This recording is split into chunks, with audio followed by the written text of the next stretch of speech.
This is a second video giving you feedback on the Chapter 11 discussion.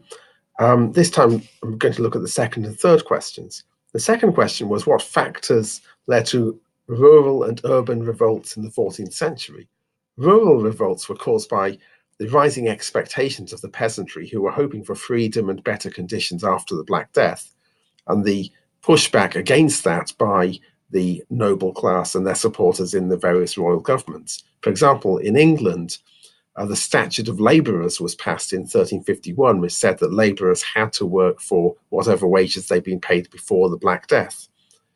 On top of that general sense of frustrated expectations for the peasant class, there were specific issues that sparked off revolt, notably taxation. Both the Jacquerie in France in 1358 and the English Peasants' Revolt of 1381 were sparked off by royal taxes, which were being raised to pay for the long-running war between England and France. Then you see revolts in the cities, such as the cities of Flanders and the Ciompi revolt in Florence in northern Italy. These were all areas of the weaving trade, one of the major industries in medieval Europe.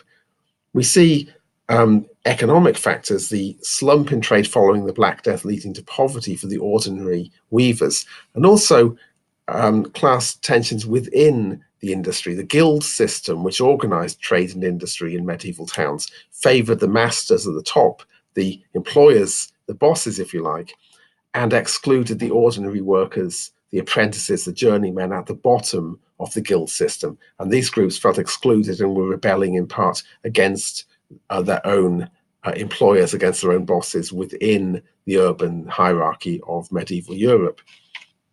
The third question asked, what were the causes and consequences of the Hundred Years' War? This was the ongoing conflict, or really a series of conflicts between England and France. The immediate cause was the issue of who should be King of France. There was a dispute following the death of Charles IV, who was the last of a series of sons of the previous king who had not been able to produce an heir, over who should be the next ruler. Should it be Philip of Valois, who was a French nobleman who was a cousin of the previous kings, or should it be Edward III of England, who was a grandson of Philip IV of France through his mother? There's a lot of talk about the so-called Salic law, which it is claimed denied women the right to inherit, which supposedly excluded Edward of England, although this is something of an invention at the time by French lawyers. The real reason was essentially the French did not want an Englishman ruling over them. Then there were more long-term causes of the war, such as the issue of Guyenne, which was an English-ruled territory in France, a legacy of the days when the English kings had once ruled a whole swath of territories across France. And the problem of what happens when a territory is ruled by one king, the King of England, but is also subject to the authority of a second king, the King of France. This reflected an issue of the growth of national monarchies, monarchs who wanted to control everything within their own territory and have things like taxation and law which apply throughout their own kingdom. And situations such as that of Guyenne, where you had a subject who was also a king, didn't fit this new world of national independent monarchies particularly well. For economic issues, it's been suggested that English trade with Guyenne and also with Flanders, where English wool was exported to the textile industry, might have been behind an English desire to rule France. And the Hundred Years' War was also a civil war within France. The nobility, who'd had some of their independence checked by the kings of France, saw this as an opportunity to reassert their independence. They would fight on one side or another, or sometimes carefully balance between the two sides to assert their independence from the French crown.